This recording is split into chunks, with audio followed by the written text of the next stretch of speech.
Yo, what's up mga boss? Good morning, good morning. So, today it's Friday and then meron tayong aasikasuhin na isang bagay sa bangko. Ito ay bank account confirmation. So, it includes your bank account number, bank account name, SWIFT code, parang document siya galing sa bangko. And then, ito ay kadalasan na nire-require ng mga company. So, actually, yung client namin is a BPO company. And then, before sila magbabayad or before sila mag-i-issue ng cheque, kailangan muna nila na ma-confirm yung bank account namin if nag-i-exist ba talaga. So, pwede nyo po itong gamitin sa mga kliyente nyo rin na if you want to double check to make sure na existing yung account nila. Okay, so ano yan, standard po yan sa mga corporations na ginagawa nila. Para po yan sa safety nating lahat.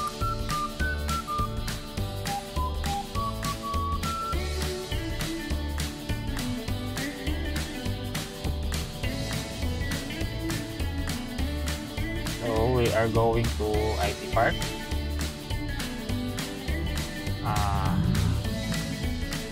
Doon tayo na branch kukuha ng certification.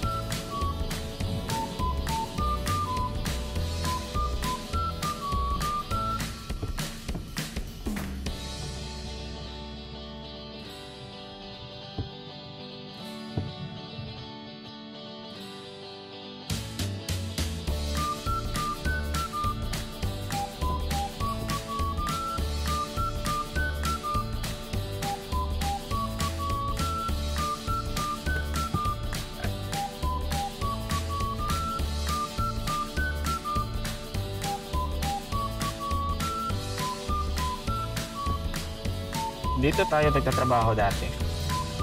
Nasa BPO industry pa tayo.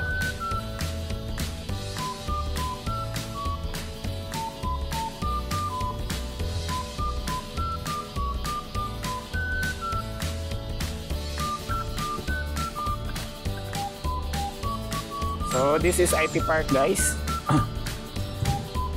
Maglalakad muna tayo. Kasi malayo yung McDo. Bibili muna tayo ng coffee.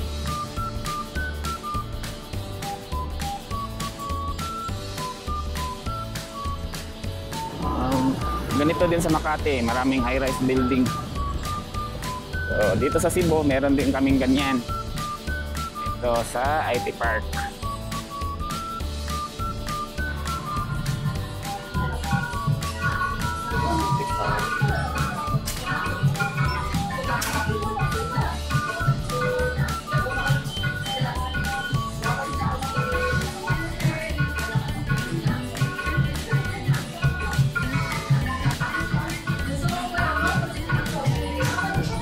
Sinahulog na sa McDo.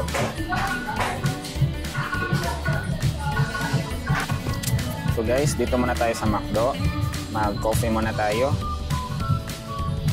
Kasi hindi kompleto yung araw pag walang coffee. Diba? So, dito lang na-observe ko sa McDo pala is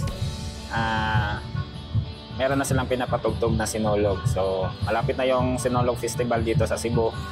So, I invite everybody, yung mga nasa malayo, pwede na kayong mag-book, di ba? Kasi ang saya ng Sinulog dito sa Cebu. Okay, so kita-kits tayo dito, guys. So, papunta tayo sa bangko. So, dinala ko na lang yung coffee ko kasi malapit na ang ano eh. Medyo sayang yung oras natin doon.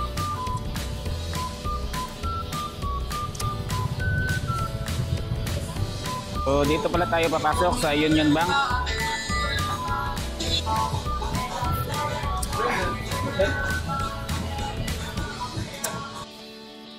Yo, what's up? Katatapos lang natin doon sa Union Bank. So, nakuha na natin yung importanteng papeles na kailangan natin. So, yun lang po muna ngayon mga boss. And always remember to always work smarter, not just harder. Happy New Year mga boss!